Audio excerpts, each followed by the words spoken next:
Forza Horizon 5 is about to arrive on this, the PlayStation 5. And as you may know, there are 3 versions of the game to buy, giving you different things, but neither of them, or none of them, will provide you access to every car in the game. Yes, that might be surprising to know, but we spoke about this before. So what I thought I would do is be a nice person and discuss and tell you which of these car packs are worth it. To be clear, there are a bunch of cars that come with the car pass, and that comes with the more premium versions of the game that you can buy, or you can just buy this separately, but it doesn't come with everything. As you can see in the text, it says 42 cars at one low price. There are, however, about 120, almost 130 by the time the actual update comes out of cars that you can't get on the car pass, which I know sounds a bit silly. So anyway, we're going to bring back the Top Gear Cool Wall. Wow, isn't this a really great high quality image? I had to recreate it because this is honestly the highest quality image I could find of the Cool Wall. This is the one I've made, and we're going to be filling up with basically which car pack I think you should buy throughout the video. We've got the uncool side, the middle, which is my creation, and obviously the cool. So first off, we're going to start with this pack, the JDM Jewels pack, and I'm going to be honest, this might be the easiest one. Possibly the coolest car to play with in Forza Horizon, if not maybe one of the most fitting cars to play with in Horizon. This is the Pajero. In this game, it's known as the Montero, which is what it's known as in Mexico. And if I was gonna own a big one, it would be this. It just oozes cool. Mitsubishi at their peak. Mitsubishi these days, of course, is, well, completely gone, quite frankly. I'm not a huge fan of SUVs as such, but I do have to admit, I do have a little bit of a soft spot for vehicles just like this. I'd essentially call these 4x4s more than I would call them SUVs in the way. But ultimately, they are still SUVs. They're just big for kind of no reason. But this one gives me an exception. I like this. And if you've ever thought, wow, I love a really cool car, but do you know what's even cooler? Cool car, but practical. That's right, this is the Nissan Stagea, and it has an R34 front end swap, which is just amazing. I actually, when I figured out you could do this, built this in real life. Like, this is the coolest thing ever, and so I had to do it. It's essentially underneath the same as an R33 for the most part. A lot of R33 parts will just fit. It actually comes with an RB25 opposed to a 26, but this is Forza Horizon 5, so you can go and swap in, well, what is an RB26. But you won't want to, because the RB25 has one major advantage. One turbo is better than 2, usually, in modern day. Especially when you go to a drag strip, put your foot down. Oh my god. Look at the turbo doing it. I got more boost than you.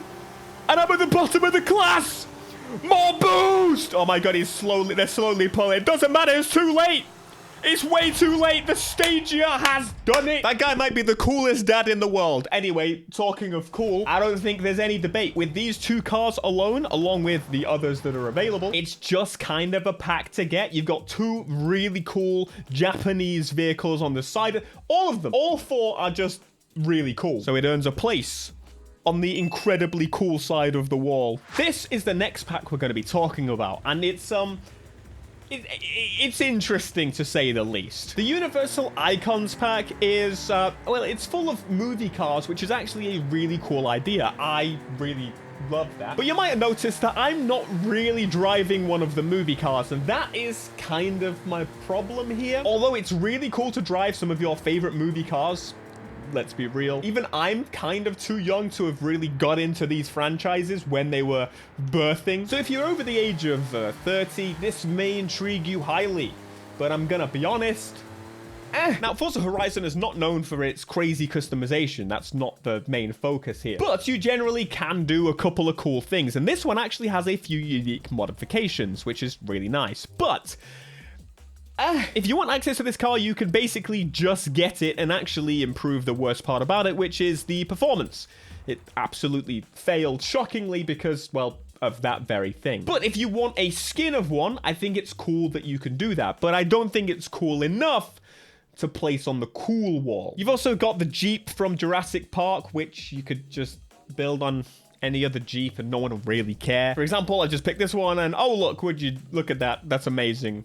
someone's done it for me, and I pay no money. Again, I'm not saying it's a bad car pack. I think it's actually pretty interesting to try, and I'm glad they tried something like it. I just think there could be a better way for them to, you know, make it more worthwhile if you're not interested in those franchises. Like, those cars are very, very specific. So if you like them, it could be kind of cool for about 2 minutes, and then you just won't use them ever again. Anyway, here's our updated cool wall.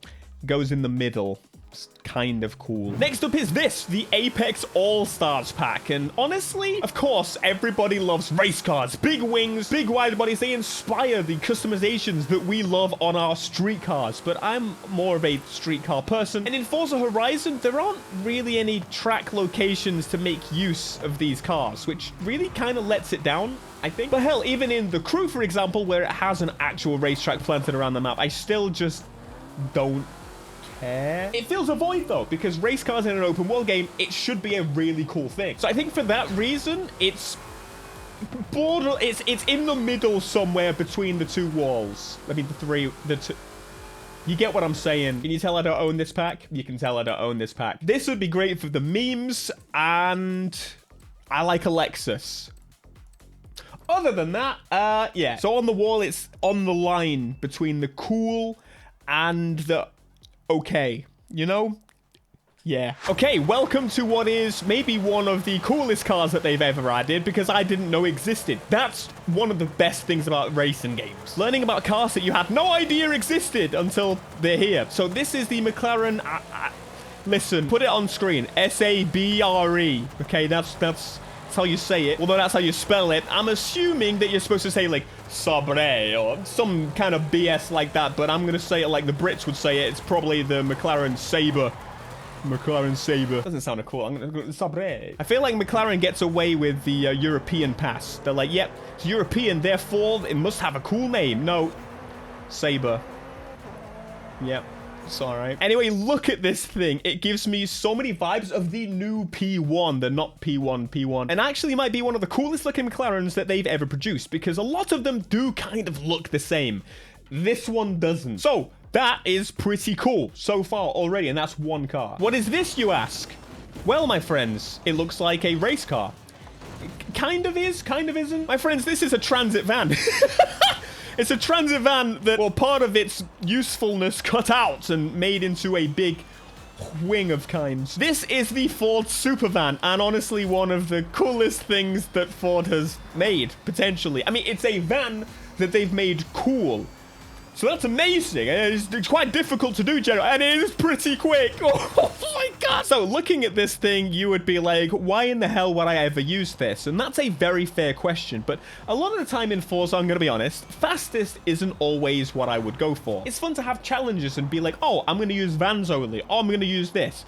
Problem is, you're probably not going to be racing against vans in this game, at all, ever. I kind of wish they had those restrictions back in the game like they did in the previous games, where everyone kind of matched a car class. A bit more structure, if you will, because it would have made use of a vehicle just like this. I mean, you can also switch it to drift mode.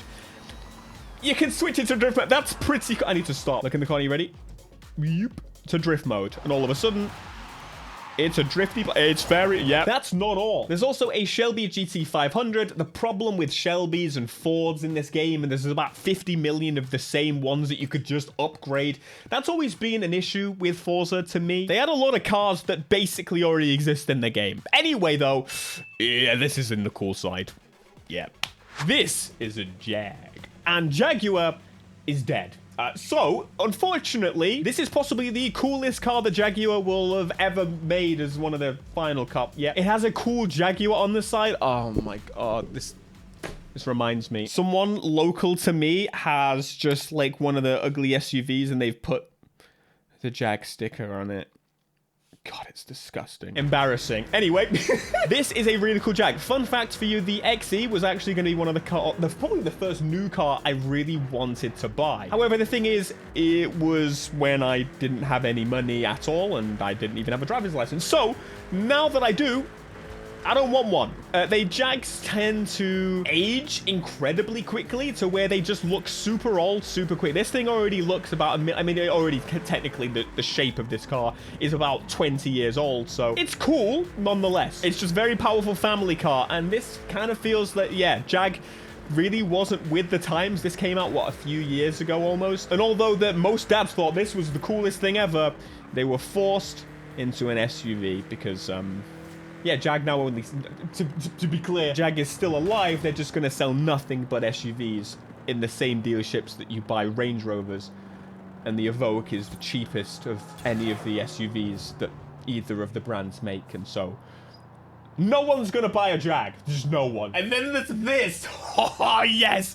This is the AMG Hammer Wagon. Mate, we are talking Mercedes AMG classic style where they actually still looked aggressive. I mean, they did after this version as well. But wagon, estate, whatever you want to call it. You can put anything in here. You can do trips to the dump, but you've got a proper AMG. No, saying that, there's actually two categories of car in this game, Mercedes AMG and Mercedes Benz, but the AMG Hammer Wagon is in the Mercedes Benz category. Anyway, once again, big engine, big power, big beautiful box that is practical, powerful. Who doesn't love a wagon? Especially when the interiors actually gave you usable space in cars. And it has the little emblem on the front, which is always really cool. Oh my god, listen to that whine. And that reflection is so sexy. Holy crap. This game can be amazing. Hang on, if I change the gear to 4th gear, which is my max gear, and then go. All you get is supercharger. Yeah, I'm sold. Honestly, if a car pack has 2 cool cars, it ends up being really cool. That seems to be the formula so far. We've got that thing that kind of looks like a Ferrari, but isn't. The Bentley Continental is probably the only not cool vehicle. I'm sorry, Bentley Continentals are just not interesting at all, and they depreciate like hellfire to the point where you can get one for like 10 grand, I think, on Auto Trader. But overall, there's no question here, my friends. This is very cool. Very cool. Very cool. Next up is this, the Lucky Stars pack. And my friends, no. This is actually me customizing it, and it looks better than it did previously. It's just an electric Chinese vehicle that, quite frankly, looks ass. Wait, is it not electric? Maybe. Did I? Huh? It might just be tiny engine. I'm gonna go and find out, because I quite frankly have forgotten. So the original is... oh, no, it's just a really tiny... 3-cylinder, 4? Ass. No, you can put a V8 in it, though, so that's pretty... who doesn't like a V8? Come on. No, all the cars in this pack, bar one, are really crap, which normally would make it not go on the cool wall. However, there's this. The Wuling... I'm going to try this in full. The Wuling Hongkong Mini EV Macron. Yeah, so this is a Chinese vehicle that is absolutely amazing. I love small vehicles, and the thing that is just a little too top heavy. It's a little dorky looking. It looks... I would definitely buy one of these. I would. It's also got so much power that the sound of this thing... please turn down, you know, on your speakers, if you're using like a TV speakers, put it onto the night mode, because you're gonna... Here, let me just show you. Why does it sound like that? It's so rumbly and bassy. And if you couldn't hear it, you need good headphones. Tell Beach, link down below in the description. Cool wall. Just for one car. The rest of the cars, I do not care. They're crap. Like, you got this MG and that one. It's a Volkswagen? Anyway. For one car, it's cool. Moving on. The Fast X pack is possibly one of the on-site... the coolest packs that you would go for. You've got a little turbo sticking out of the hood of this boy. Holy crap, a little... that's massive!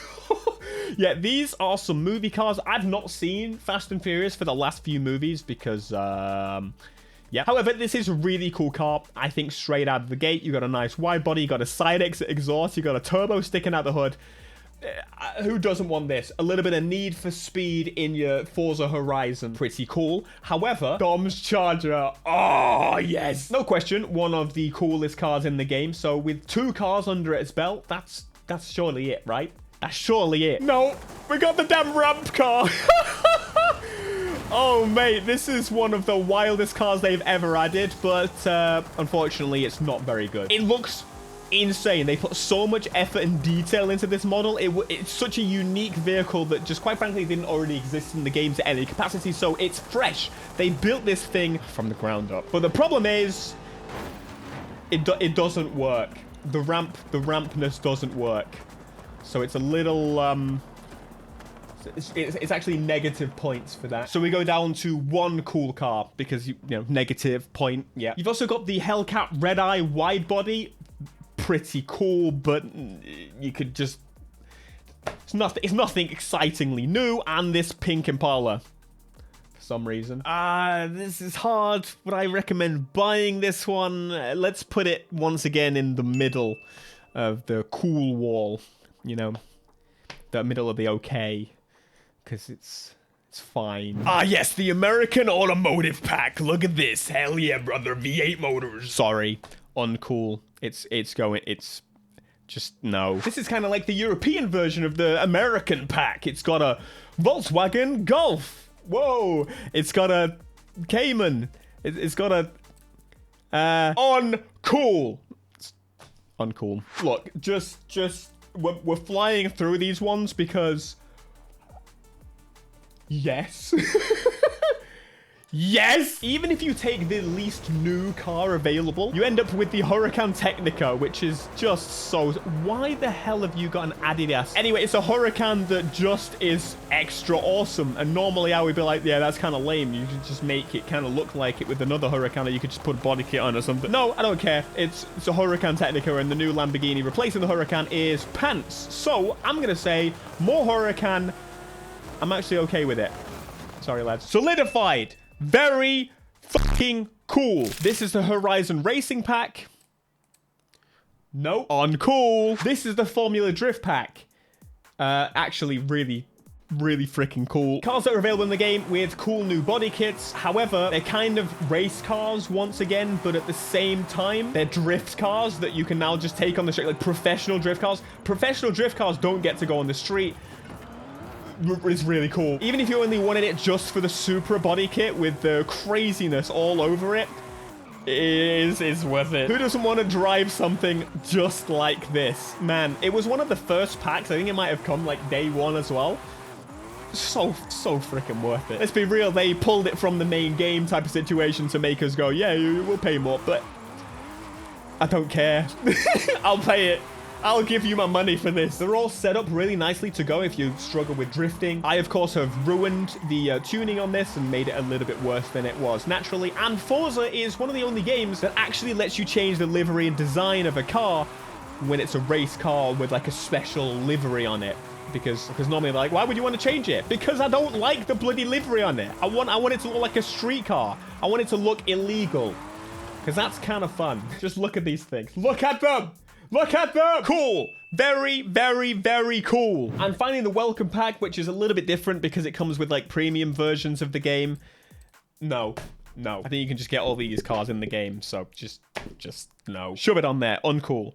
No. So here is the final wall, my friends. It looks pretty spicy. I know you may disagree with some of it, but ultimately, I think it's looking at it objectively for the most part. There's a, sprinkle of opinions in there. However, you might be curious because you can just buy the Ultimate Car Pack Pass thingamabob, which basically gives you access to all of them for one price. It's a little bit reduced. So, how much is it for all of the cool car packs without buying the Ultimate Pass? Well, my friends, it will cost you around £23, not giving you the Formula Drift Pack. So about half the cost that if you bought the pass, because it's like $50 and then $30. Not the pass. The pass is different. The car pass is a different thing. Okay? Ultimate Car Pack. So there you go. Some science for you in Forza. Is it worth buying the Ultimate Pack? No. You're welcome.